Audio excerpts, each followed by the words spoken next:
Continuons maintenant avec la deuxième méthode.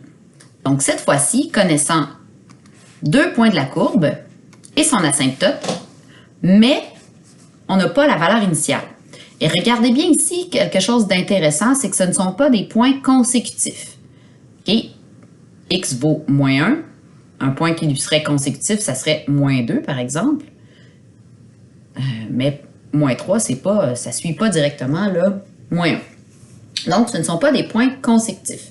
Hein, si j'avais eu le point 0, quelque chose aussi, ça aurait été un point consécutif à moins 1, mais là, je n'ai pas des points qui sont consécutifs. Alors, dans ce temps-là, on va utiliser nos deux points pour former deux équations. Parce que là, on a beaucoup d'inconnus. On a le A et le C qu'on ne connaît pas. Le K, ça va, on le connaît. Le X et le Y, on les connaît à l'aide de nos deux points. Mais il nous reste deux inconnus. Donc, s'il nous reste deux inconnus, on a besoin de deux équations pour pouvoir le trouver. Donc, premièrement, en utilisant les deux points, on forme deux équations. Donc, en utilisant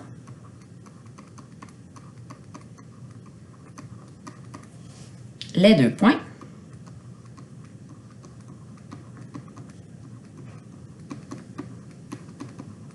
forme deux équations.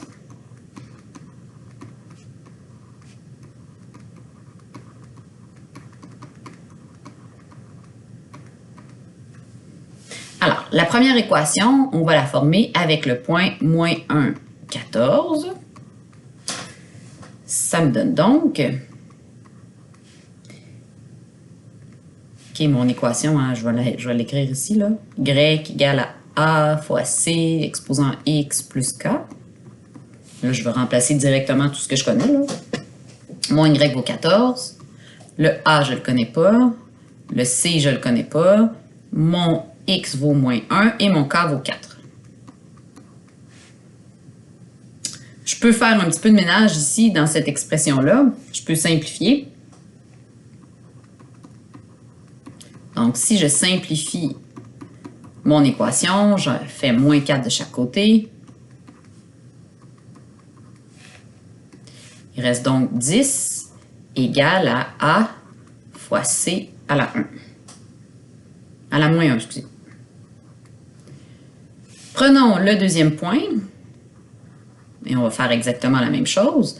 Moins 3,254. Mon Y vaut 254. A et C sont toujours mes inconnus. Mon X vaut moins 3, puis mon K vaut 4. Donc, si je simplifie, comme tout à l'heure, hein, je fais moins 4 de chaque côté. J'obtiens donc 250 égale à A fois C à la moins 3. On veut maintenant résoudre ces deux équations-là. En fait, on veut trouver au moins une des deux variables. Un des deux paramètres, excusez, je ne sais pas variable, mais c'est des paramètres. Si vous remarquez ici, A, j'ai le paramètre A, j'ai le paramètre A, tout seul. Donc, si je divise mon équation 1 par mon équation 2, ou encore mon équation 2 par mon équation 1, là, ça ne change absolument rien, ça va me permettre de me débarrasser des paramètres A. Il va donc me rester seulement mon paramètre C.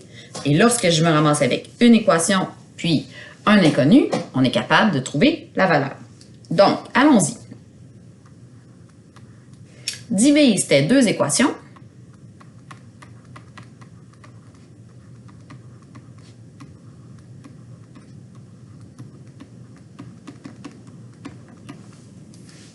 Pour trouver le C.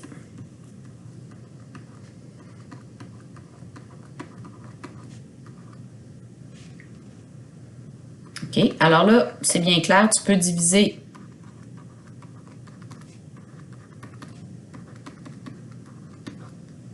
un avec 2 ou 2 avec 1, ça ne change rien.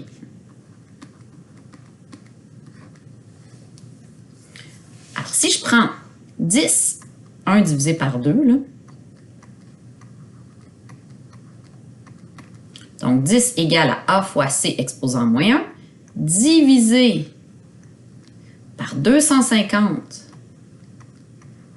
égale A fois C à la moins 3.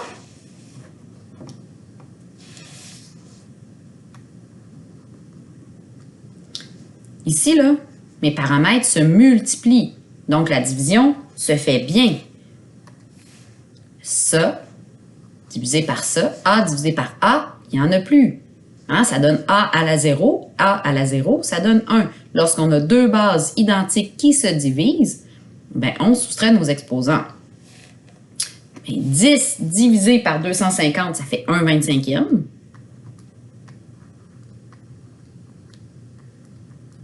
C à la moins 1 divisé par C à la moins 3, deux bases identiques qui se divisent, on soustrait nos exposants.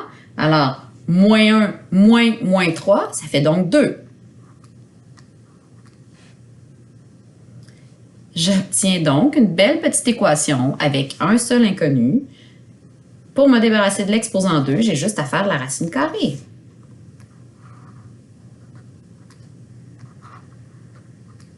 Ce qui veut dire que le C vaut 1/5.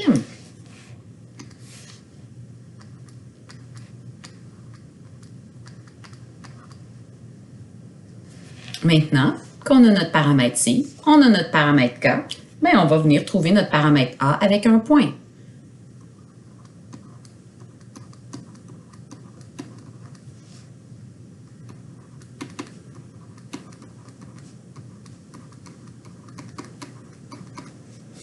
J'écris mon équation, y égale à A fois C exposant X plus K.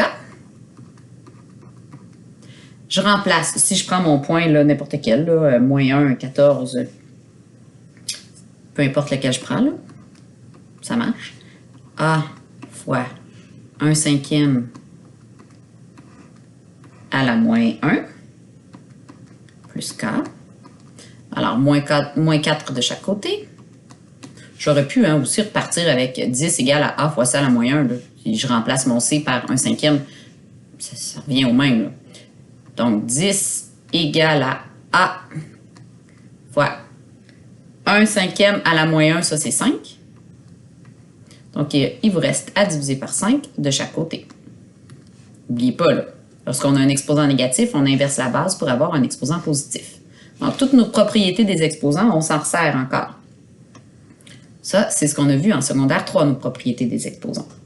Alors voilà, on vient de trouver que notre A vaut 2. Donc là, on a vraiment tous nos paramètres nécessaires pour avoir l'équation. Donc, Y égale à 2 fois 1/5. N'oubliez pas de mettre votre paramètre C entre parenthèses quand il est en fraction, ça c'est important. Plus 4. Voilà. On va aller en pratiquer un avant de voir la troisième méthode. On le pratique, même si on pourrait le résoudre autrement. Là. On va aller à la page 16, pratiquer avec la lettre E. C'est quand même un cas moins fréquent à utiliser parce que souvent, on va vous donner d'autres informations, comme c'est le cas ici. Regardez bien, là. Je vous donne la valeur initiale, mais imaginez-vous que vous ne l'avez pas, ce point-là. OK? Bon, en plus, ici, on vous donne plein de points consécutifs. Ça veut dire qu'on pourrait faire ça de plusieurs autres façons. On pourrait utiliser la première méthode sans problème. Là. Mais moi, je veux qu'on pratique la méthode qu'on vient de voir. Parce que, advenant le cas où vous n'avez pas la valeur initiale et qu'on vous donne seulement que 2 points qui ne sont pas consécutifs, vous n'avez pas le choix d'utiliser cette méthode-là. Quand vous avez le choix, je ne vais jamais vous imposer une méthode. Là, je vous l'impose parce que je veux qu'on la pratique. Donc, je vous impose la méthode 2, là, même si elle n'est pas nécessaire.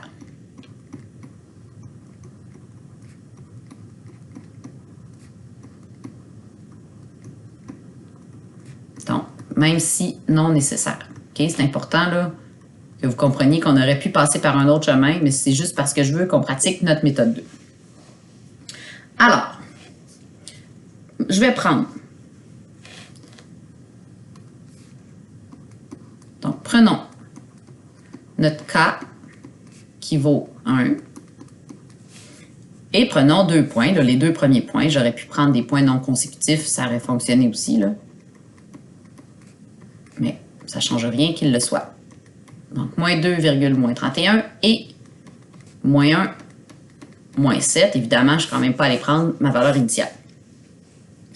Alors, on va se former 2 équations. Donc, la première équation, y vaut, je vais la faire avec là, le point moins 2, 31, moins 31. Donc, y vaut moins 31. A fois c à la moins 2 plus 1. Donc, simplifier, je fais moins 1 de chaque côté. Donc, moins 32 égale à A fois C à la moins 2. Je simplifie pour pouvoir faire ma division. De cette façon-là, ici, j'ai une multiplication de mes 2 paramètres. Donc, c'est pour ça que ça simplifie bien avec la division. C'est pour ça que je me débarrasse du plus 1 qui était là. Deuxièmement, mon Y vaut moins 7. A fois C à la moins 1. Toujours mon K qui vaut 1. J'enlève le moins 1 de chaque côté pour simplifier. J'obtiens donc moins 8 égale A fois C à la moins 1. Je divise.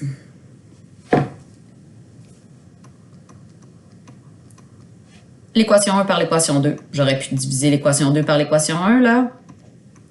Ça ne change rien.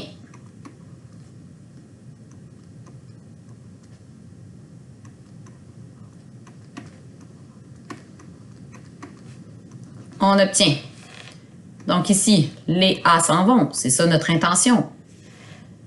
Moins 32 divisé par moins 4, par moins 8, ça donne 4. C à la moins 2 divisé par C à la moins 1. Moins 2 moins 1, ça me donne donc C à la moins 1. Ce qui veut dire, si je veux me débarrasser de mon C à la moins 1, je multiplie par moins 1 de chaque côté, ce qui veut me dire que mon C vaut 1/4.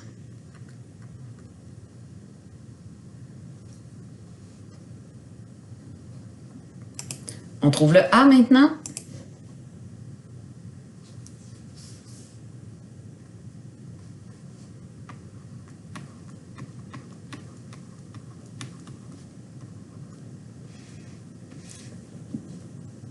Si je prends n'importe quel de mes 2 points, moins 7 égale à A fois C à la moins 1. Oh, je le connais, là, mon C. Là. Faut que je le remplace. Sinon, j'ai trop d'inconnus encore. Donc, mon C vaut 1/4 à la moins 1 plus 1. Donc, moins 1 de chaque côté. Ça fait moins 8. 1/4 à la moins 1, ça fait 4. On divise par 4. Donc, mon A vaut moins 2. Alors, on a notre réponse. Y égale moins 2. 1/4 de X plus 1. C'est ce qui termine la deuxième méthode. Alors, allons voir maintenant la troisième méthode.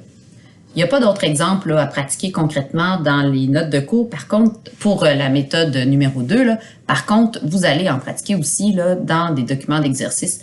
Vous allez avoir des cas où on ne vous donne pas la valeur initiale et on a des points qui sont non consécutifs. Donc, si on revient maintenant à la dernière méthode, donc revenons à la dernière méthode, on connaît ici plusieurs points consécutifs, comme c'est le cas souvent dans une table de valeurs, mais attention, on n'a pas l'asymptote.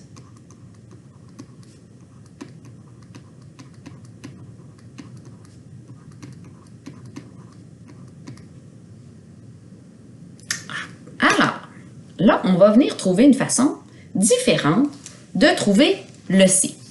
C'est très important, là. Ça vous prend absolument des points consécutifs. Absolument. Donc, je dois trouver la régularité. Parce que le C, c'est ce qui provoque l'augmentation ou la diminution. C'est lui qui a de l'effet sur ma courbe. Si elle monte plus vite ou moins vite, c'est le C qui provoque ça. Donc, ça me prend des points consécutifs pour voir qu'est-ce qui se passe d'un point à l'autre. On va venir trouver la régularité en premier dans notre table de valeurs.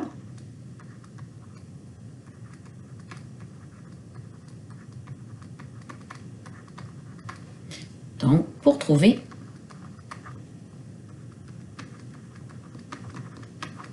C. Alors, ma régularité, je regarde. J'étais à... Bon, premièrement, là, je le répète encore, là, mais ici, il faut toujours que ce soit des bonds de 1. OK? Des points consécutifs, ça donne des bonds de 1. C'est ça, des points consécutifs. C'est bon? Si on en avait eu juste 3 points consécutifs puis que les autres ne le sont pas, bien, on va travailler avec uniquement les points qui sont consécutifs. Un coup qu'on a bien constaté que nos points sont tous consécutifs, qu'est-ce qui se passe pour passer de 254 à 54? C'est ça la régularité, ça baisse de 200. Ben non, je n'ai pas fini de trouver ma régularité, là, mais là, je regarde qu'est-ce qui se passe d'un point à l'autre. De 54 pour passer à 14, moins 40. De 14 pour passer à 6, moins 8. Moins 1,6 et moins 0,32.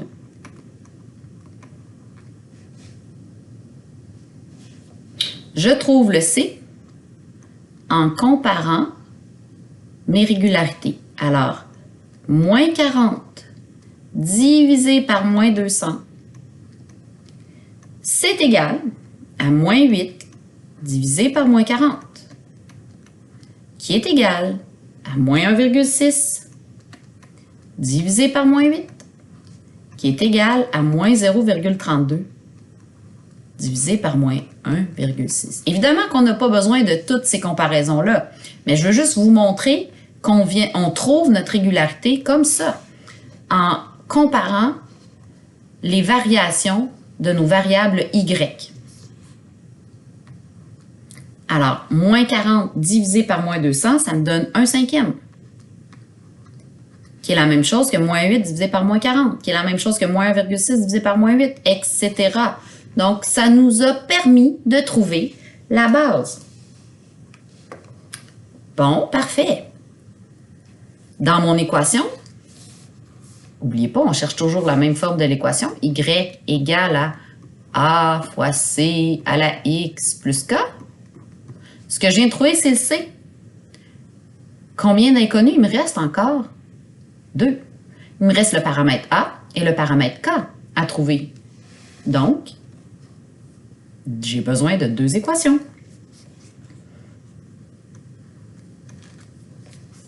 Prenons 2 points.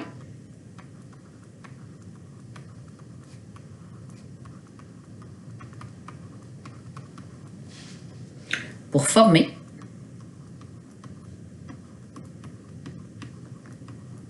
un système d'équations, comme on l'a fait tout à l'heure. Quand on a 2 inconnus, on a besoin de 2 équations. OK? Alors, si je prends comme premier point moins 3 puis 254,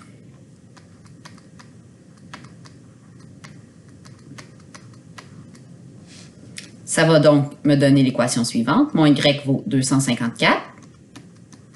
Mon A, je ne le connais pas. Mon C vaut 1/5. Mon X vaut moins 3. Mon K, je ne connais pas.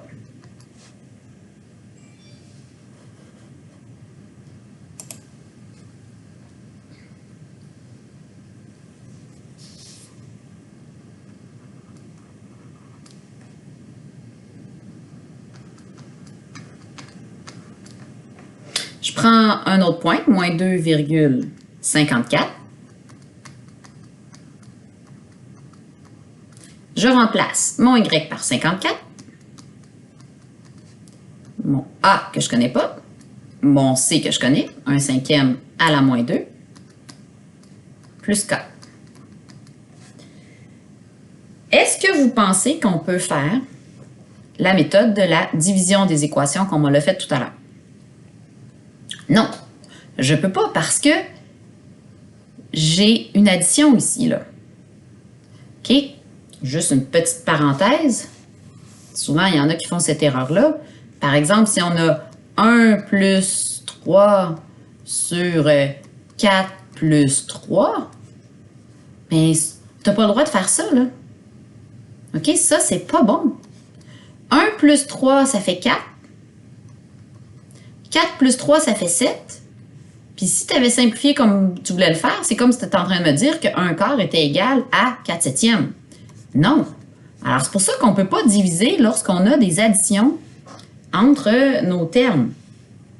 Par contre, on connaît plein d'autres méthodes pour pouvoir faire ça, là, pour pouvoir résoudre un système d'équations. On a la méthode de substitution, on a la méthode de réduction ou encore on a la méthode de comparaison.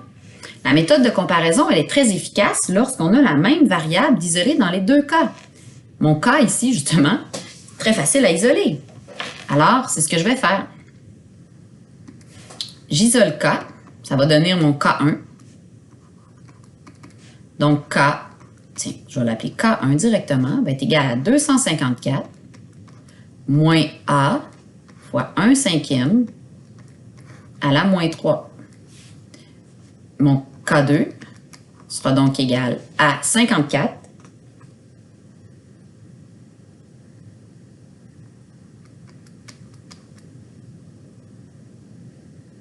moins A à la 1 de 1 cinquième à la moins 2. Donc voilà, j'ai K1 égal à K2. On va donc venir maintenant trouver A par comparaison.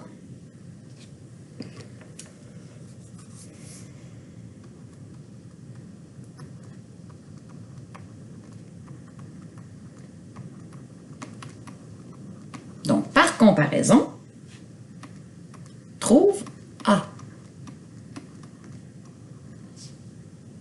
Je compare K1 avec K2.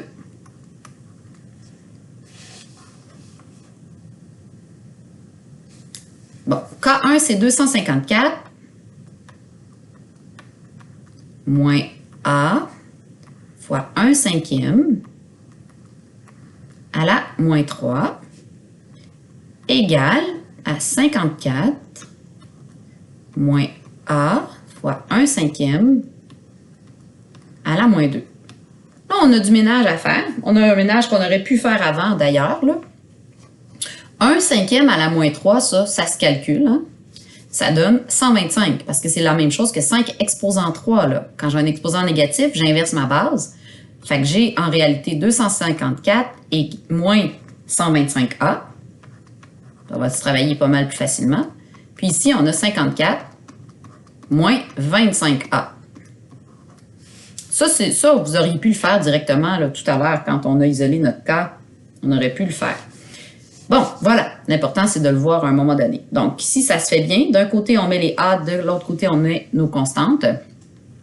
Donc, si je fais plus 125A de chaque côté, je vais faire également moins 54 de chaque côté.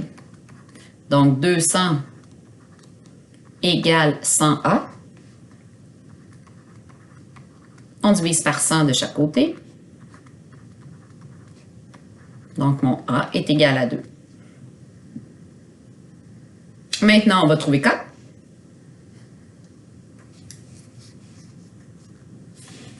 Je vais le faire ici.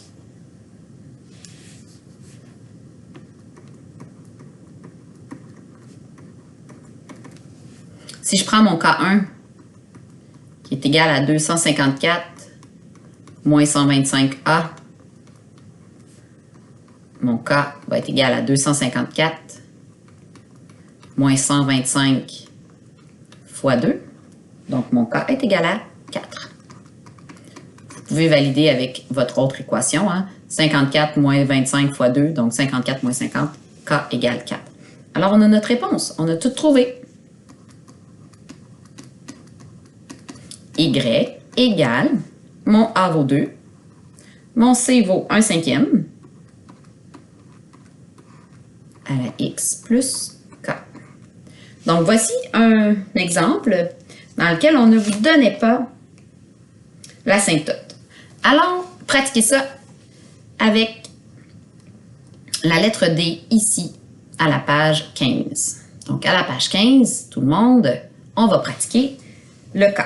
Donc, premièrement, on va trouver le C.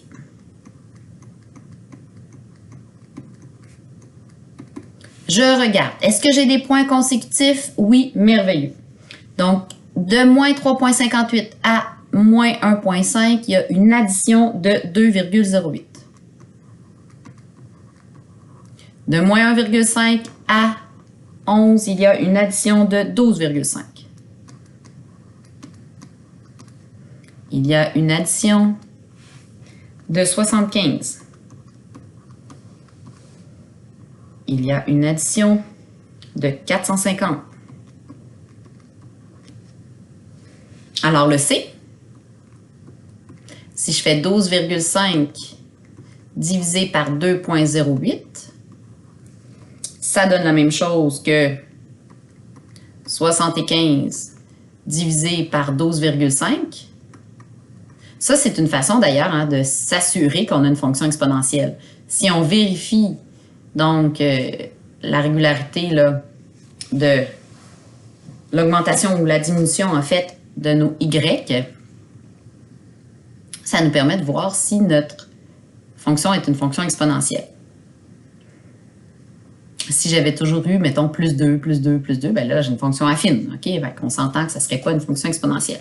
Alors ici, j'obtiens que mon C vaut 6. Je n'ai pas revérifié les autres. Là, je le savais que c'était une fonction exponentielle, on vous le dit. On va trouver maintenant, on va se bâtir deux équations. Prenez les points que vous voulez. Vous avez même le droit de prendre le point 0 puis moins 1,5 si ça vous intéresse.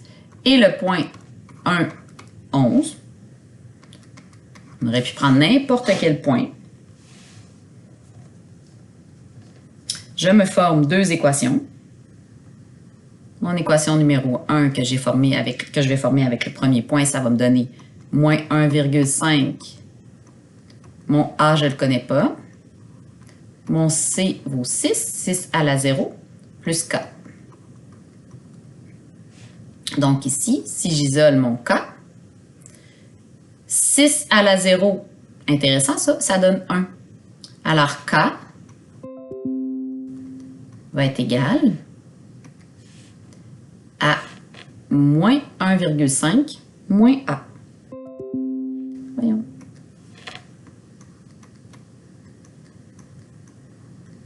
Ça, c'est mon K1. Mon K2, je vais la former avec mon autre équation. Mon Y vaut 11. Mon A, je ne le connais pas. Mon C vaut 6. 6 à la 1, ça donne 6. Donc, mon K2, 11 moins 6A. On va venir trouver le A en comparant K1 avec K2.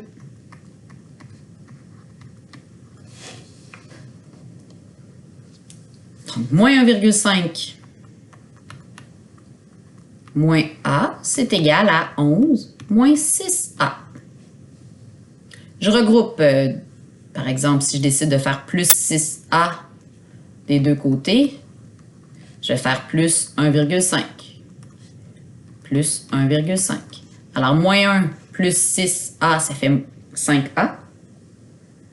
5A est égal à 12,5. On divise par 5 de chaque côté. Alors, A est égal à 2,5. On trouve le K.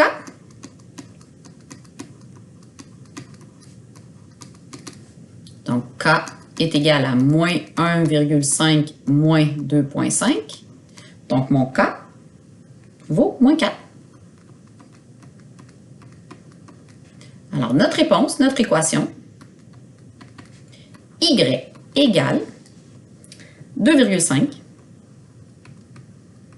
fois 6 à la x moins 4. Donc là, on a vu tous les cas possibles qui seront nécessaires pour trouver la règle là, en secondaire 5.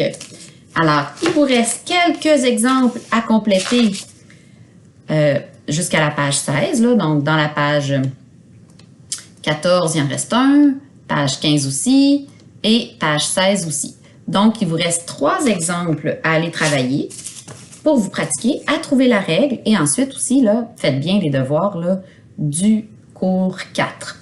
Donc, bonne pratique et à bientôt!